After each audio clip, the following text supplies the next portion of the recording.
لله رب العالمين والصلاة والسلام على سيد المرسلين أما بعد فأعوذ بالله من الشيطان الرجيم بسم الله الرحمن الرحيم سورہ بقرہ آیت نمبر 83 میں اللہ تبارک و تعالی ارشاد فرماتا ہے وَإِذْ أَخَذْنَا مِيثَاقَ بَنِي إِسْرَائِيلَ لَا تَعْبُدُونَ إِلَّا اللَّهَ وَبِالْوَالِدَيْنِ إِحْسَانًا وَذِي الْقُرْبَى وَالْيَتَامَى وَالْمَسَاكِينِ وَقُولُوا لِلنَّاسِ حُسْنًا وَأَقِيمُوا الصَّلَاةَ وَآتُوا الزَّكَاةَ ثُمَّ تَوَلَّيْتُمْ إِلَّا قَلِيلًا مِنْكُمْ وَأَنْتُمْ مُعْرِضُونَ۔ اللہ تبارک و تعالی ارشاد فرماتا ہے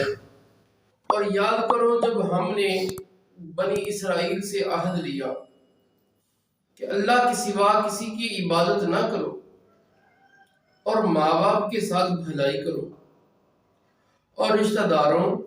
اور یتیموں اور مسکینوں کے ساتھ اچھا سلوک کرو اور لوگوں سے اچھی بات کہو اور نماز قائم رکھو اور زکوٰۃ دو، لیکن پھر تم میں سے چند آدمیوں کے علاوہ سب پھر گئے اور تم ویسے ہی اللہ کے احکام سے منہ موڑنے والے ہو۔ یہاں پر فرمایا کہ یاد کرو جب بنی اسرائیل سے عہد لیا، یعنی اے یہودیوں وہ وقت یاد کرو جب ہم نے بنی اسرائیل سے تورات میں یہ عہد لیا کہ تم اللہ کے سوا کسی کی عبادت نہ کرو کیونکہ اس کے علاوہ اور کوئی عبادت کا مستحق ہی نہیں، اور اپنے ماں باپ کے ساتھ بھلائی کرو اور رشتہ داروں یتیموں مسکینوں کے ساتھ اچھا سلوک کرو اور لوگوں سے اچھی بات کہو، نماز قائم رکھو اور زکوٰۃ ادا کرو۔ لیکن تم نے اس کو قبول کرنے کے بعد تمہارے چند آدمیوں کے علاوہ بقیہ عہد سے پھر گئے اور تم بھی اپنے آباء و اجداد کی طرح اللہ تعالیٰ کے احکام سے منہ موڑنے والے ہو۔ اب یہاں پر دیکھیے کہ بنی اسرائیل جو نبی اکرم صلی اللہ علیہ وآلہ وسلم کے زمانے میں موجود تھے، انہیں یاد کروایا جا رہا ہے اس عہد کا کہ جو اللہ سے کر کے توڑ چکے تھے۔ اب دیکھیں یہودی اپنے آپ کو حامل کتاب کہتے تھے، حامل شریعت کہتے تھے، اپنے موحد ہونے کا بیان کرتے تھے،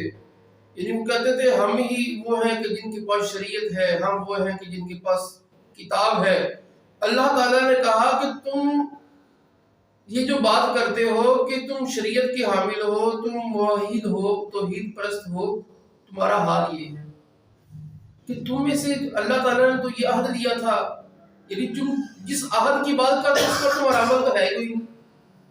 کہ تم سے تو عہد لیا تھا کہ اللہ کے علاوہ کسی کی عبادت نہیں کرنا، اور تمہارے میں سے ایک گروہ نے موسیٰ علیہ السلام کی چند دن کی غیر موجودگی میں یہ توڑ دیا تھا۔ اور اللہ تعالیٰ نے یہ عہد لیا تھا کہ یہ حقوق العباد کا خیال رکھنا ہے، لیکن تم نے تو نہیں کیا تھا۔ پھر حقوق اللہ بھی آخر میں ذکر کیے تھے، تم نے عمل کیا اور کہا کہ تم میں سے تم تو ہو ہی اللہ کے احکام سے منہ موڑنے والے۔ یعنی بنی اسرائیل کی عادت یہ تھی کہ اللہ تعالیٰ کے احکام سے وہ اعراض کرتے اور اللہ تعالیٰ سے جو وعدہ کرتے پھر جاتے۔ اب یہاں پر دوسرے نمبر پر فرمایا کہ جو وعدہ ذکر کیا وہ بالوالدین احسانا، والدین کے ساتھ بھلائی کرو۔ اللہ تعالیٰ نے اپنی عبادت کا حکم فرمانے کے بعد والدین کا ذکر کیا، تو اس سے پتہ چلتا ہے کہ والدین کی خدمت یہ نہایت اہم کام ہے، اور والدین کے ساتھ بھلائی یہ ہے کہ کوئی ایسی بات نہ کہی جائے، کوئی ایسا کام نہ کیا جائے جو ان کے لیے تکلیف کا باعث ہو۔ اپنے بدن اپنے مال سے ان کی خوب خدمت کی جائے، ان سے محبت کی جائے، ان کے پاس اٹھنے بیٹھنے اور ان کے ساتھ گفتگو کرنے میں ادب آداب کا خیال رکھا جائے، اور ان کی خدمت کے لیے بندہ اپنا مال خوشی سے پیش کر دے، اور جب انہیں ضرورت ہو تو ان کے پاس بندہ حاضری دے، اور جب وہ وفات پا جائیں تو ان کے لیے ایصال ثواب اور ان کی جائز وصیتوں کو پورا کرے اور ان کے اچھے تعلقات کو قائم رکھے اور والدین کی بھلائی میں یہ بھی شامل ہے کہ اگر وہ گناہوں کے عادی ہیں تو نرمی کے ساتھ، پیار کے ساتھ انہیں ان گناہوں سے روکنے کا سلسلہ کیا جائے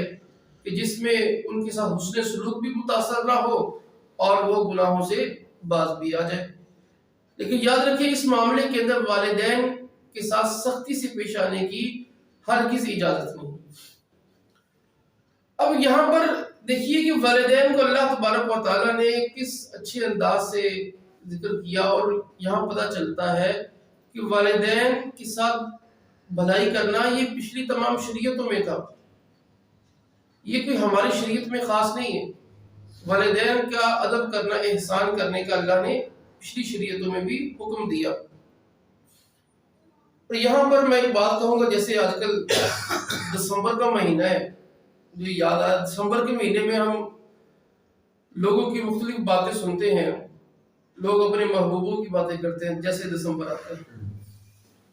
تو میں کہتا ہوں کہ دسمبر کے اندر لوگوں کو اپنی محبوب کی تو بڑی یاد آتی ہے، لیکن اس دسمبر کے مہینے میں اپنی ماں کی یاد نہیں آتی کہ جو دسمبر کی سرد راتوں میں خود گیلے بستر پر لیٹ کر ہمیں اپنی چھاتی پر ڈال دیا کرتی تھی۔ تو ہمیں تو دسمبر کے اندر اپنی ماں یاد آنی چاہیے کہ جس نے خود تکلیف برداشت کر کے ہمیں راحت پہنچائی۔ تو یہ دسمبر تو ماں کو یاد کرنے کا مہینہ ہے، نہ کہ محبوبوں کو یاد کرنے کا مہینہ۔ خیر، اس کے بعد اللہ تبارک و تعالیٰ نے فرمایا وَذِی الْقُرْبَىٰ، والدین کے حق کو مقدم رکھا، اور والدین کے حق کے بعد رشتہ داروں کے حق کا ذکر کیا، اور پھر رشتہ داروں کا ذکر کرنے کے بعد وَالْيَتَامَىٰ وَالْمَسَاکِینِ، یتیموں اور مسکینوں کے حق کو ذکر کیا۔ تو اسلام میں جو حقوق العباد ہے ان کی بہت اہمیت ہے کہ اللہ تعالیٰ نے اپنی بندگی کا بیان کرنے کے بعد حقوق العباد کا ذکر کیا، کیونکہ حقوق العباد کی اہمیت اتنی ہے کہ حقوق اللہ اگر پورے ہو بھی جائیں، اس میں اگر کوتاہی ہو تو پھر بھی بندہ نجات نہیں پاتا۔ نجات اس صورت میں ہی ہے کہ جب حقوق اللہ کے ساتھ حقوق العباد بھی پورے ہوں۔ اب دیکھیں، حقوق العباد اگر پورے نہ ہوں اور حقوق اللہ پورے ہو جائیں تو بندہ جہنم میں چلا جاتا ہے، جیسے کہ مسلم شریف کی حدیث مبارک میں ہے کہ سیدنا ابو ہریرہ رضی اللہ تعالیٰ عنہ فرماتے ہیں کہ نبی اکرم صلی اللہ علیہ وآلہ وسلم نے فرمایا کہ کیا تم جانتے ہو مفلس کون ہے؟ صحابہ کرام علیہم رضوان نے عرض کی کہ ہمیں مفلس وہ ہے کہ جس کے پاس درہم اور ساز و سامان نہ ہو۔ تو اگر صلوات والسلام نے ارشاد فرمایا میری امت میں مفلس وہ ہے کہ جو قیامت کے دن نماز، روزہ، زکوٰۃ لے کر آئے گا، اور اس کا حال یہ ہوگا کہ اس نے دنیا میں کسی کو گالی دی تھی، اس نے دنیا میں کسی پر تہمت لگائی تھی، کسی کا مال کھایا تھا، کسی کا خون بہایا تھا اور کسی کو مارا تھا۔ ہوگا یہ کہ تو ان میں سے ہر ایک کو، یعنی جن جن کے ساتھ اس نے یہ کام کیے ہیں، ان میں سے ہر ایک کو اس حاضر ہونے والے، یعنی روزہ رکھنے والے، زکوٰۃ دینے والے، دیگر نیکیاں کرنے والے، اس کی نیکیاں نکال کر ان مظلوموں کے کھاتے میں ڈال دی جائے گی۔ کہتے اگر تو ان نیکیوں کے ساتھ ان کے حقوق پورے ہو گئے تو ٹھیک ہے، ورنہ جن کا مال کھایا تھا، جن کو تکلیف دی تھی، ان کے گناہ اس نیک بندے کے کھاتے میں ڈال دیے جائیں گے، تو آخر میں اس کے پاس کچھ نہیں ہوگا اور اسے جہنم میں ڈال دیا جائے۔ تو بندہ غور کرے کہ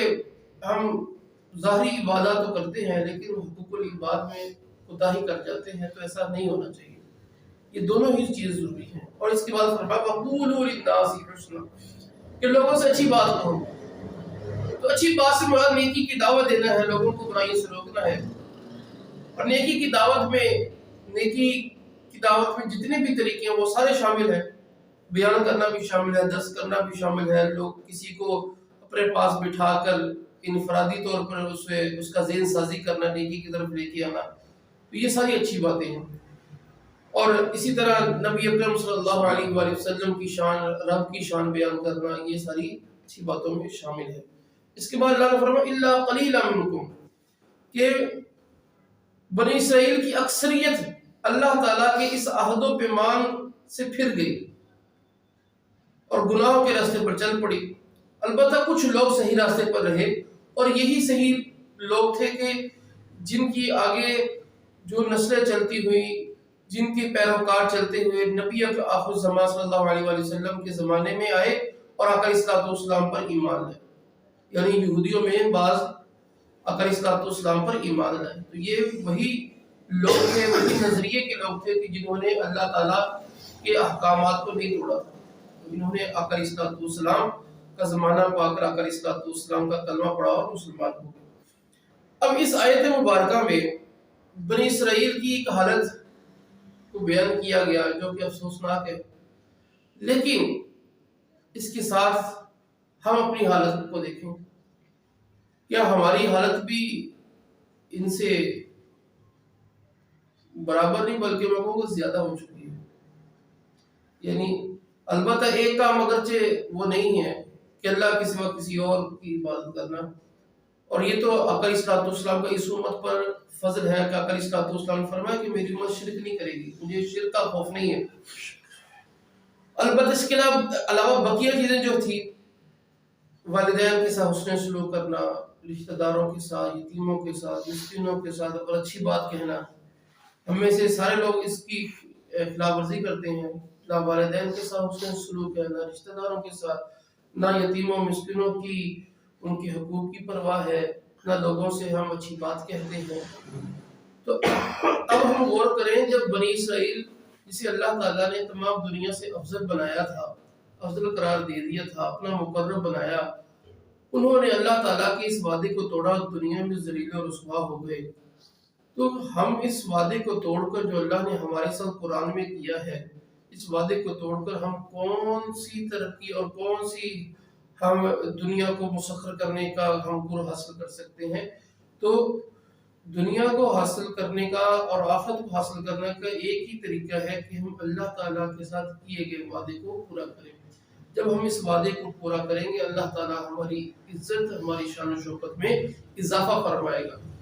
ورنہ وہی کچھ ہوگا جو ہمارے ساتھ ہو رہا ہے۔ اللہ تبارک و تعالیٰ ہمیں اللہ تعالیٰ سے کیے گئے وعدے کو پورا کرنے کی توفیق عطا فرمائے۔ آمین بجاہ نبی الامین صلی اللہ تعالی علیہ